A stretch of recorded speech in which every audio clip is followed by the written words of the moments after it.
I want to talk to you, Adam, real quick about this because it's hard to believe it's been nearly 48 days since we've had real rain. Yeah. It's been a while, right? Yeah. Measurable rainfall. Of course, we had another trace back on yesterday with some showers and storms moving on through. Again, though, it was another dry day. We saw those areas of hazy sunshine and a lot of dry weather still yet to come for the early part of the week.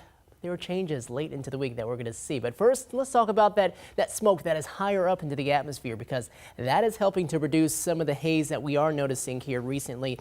And we have another plume coming in from the south, and that's going to be around for us for the day heading into Monday. And then we're going to continue to see that we'll keep that haze in place here as we go throughout the next couple of days on Tuesday and Wednesday. So as far as the air quality itself, we're still good. Lower levels of the atmosphere are looking to be fine and not really impacted that much by the smoke. Farther north you go, and especially farther east across the state, we're starting to notice some changes when it comes to that. So you might start to sniff and smell maybe a little bit of that whiff of smoke. But overall, yeah, it's been 48 consecutive days without measurable rainfall. The top spot, 55 days. That was back in 2017. I think we might come just short of that. I'm going to explain to you just why here in a bit. But currently sitting at 69. Skies fairly clear. We'll have a few more clouds developing here as we go throughout the night. Temperatures right now in the 60s at about 66 in Bremerton, 65 in Tacoma, lower 70s for us in Puyallup, and right now at 74 in Renton.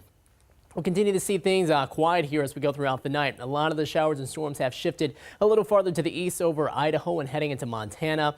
You can see high pressure is set up over the Pacific Ocean, but that area of low pressure farther north, that's going to be the culprit and the reason why we could get some rain chances in here as that starts to drop south and brings us some of those better rain chances by the time we head into the latter part of the week. But looking at the forecast for the next few days, we're seeing skies fairly clear. Of course, more of that haze higher up into the atmosphere. That's going to block out the sun slightly for us, but not a whole lot of action other than that. We'll see some thicker clouds farther east across the state, but a lot more of that heat yet to come with temperatures that will be into the 80s, which also are expected to be around for the Sounders game later this week, a midweek matchup about 7 p.m. on Wednesday. They're going to be going up against FC Dallas as temperatures start off in the lower 80s. Tonight around more the mid to upper 50s with lower 60s also ahead, with lows dropping down to those marks, and then temperatures starting to top off in the mid-80s by the time we head into the day tomorrow at 84.